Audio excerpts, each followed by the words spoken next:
आता अपघात झाला या ठिकाणी, काय सांगू? एक कंटेनरवाला मोबाईलवर बोलत चालला होता, त्याचं लक्ष नव्हतं. त्यांनी या गाडीचा धक्का दिला स्कूटीला. त्या महिला खाली पडल्यानंतर ते टायर त्या महिलेच्या डोक्यावरून गेलं. तिचा मेंदू अक्षरशः फुटला आहे. कंटेनरवाल्यांना दिवसा शहरामध्ये ट्रॅफिकला परवानगी नसतानाही शहरामध्ये दिवसभर ट्रॅफिक करतात. यांना संध्याकाळचीच परवानगी आहे. नाशिक शहरामध्ये वारंवार या त्र्यंबक रोडवर, आंबट लिंक रोडवर घटना घडत आहे. असंख्य कंटेनरवाले रस्त्याच्या दोन्ही बाजूला पार्किंग करतात आणि नागरिकांचे बळी जात आहे. पोलीस प्रशासनाला विनंती आहे नागरिकांच्या वतीने की या कंटेनरचं तात्काळ शहरातली दिवसभरातली ट्रॅफिक बंद करून यांना फक्त सायंकाळी रात्रीचे 9 ते सकाळी 6 वाजेपर्यंत शहरामध्ये परवानगी द्यावी.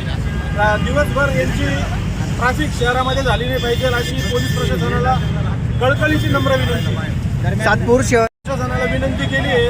8 दिवसात जर कंटेनरवर काही कारवाई केली नाही तर सातपूरकर म्हणून कंटेनरवर आम्ही कारवाई केल्यानंतर पोलीस प्रशासन याला जबाबदार राहील.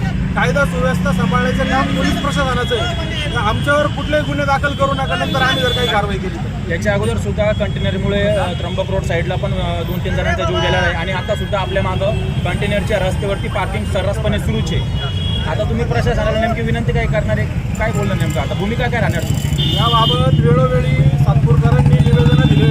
सर्व पक्ष पदाधिकाऱ्यांनी, कार्यकर्त्यांनी, सामाजिक कार्यकर्त्यांनी निवेदनं दिले.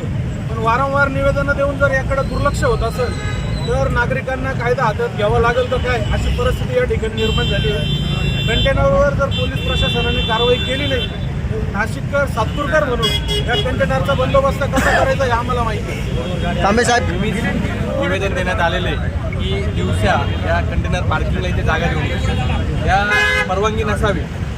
हे कंटेनर दिवसभर इथे पार्किंग करतात, फोनवर बोलत गाडी चालवतात, अशा बऱ्याच गोष्टी असतात. यामुळे ॲक्सिडेंटचे प्रमाण दर महिन्याला होते. तर वाहतूक शाखेला आणि पोलीस प्रशासनाला विनंती आहे की ते वेळेतच उपाय करा. हे अनेक जीव जातील, हे काही आपल्याला परवडणार नाही. सर्वात महत्त्वाचा प्रश्न म्हणजे हे जे कंटेनरवाले ज्यांना पार्किंगची सुविधा करून दिलेली आहे, पण इकडचे जे स्थानिक जे ट्रक टर्मिनलवाले त्यांनी कंटेनरवाल्यांना सांगून सुद्धा ते जाणीवपूर्वक या ठिकाणी पार्किंग करतात. कंटेनरवाल्यांना हे नियम माहीत नाही, पण ज्यांची कंपनी असेल किंवा जो काही कॉन्ट्रॅक्टर असेल त्यांना हे सर्व गोष्टी माहिती आहे. तर त्यांनी याच्यावर उपाययोजना केली पाहिजे.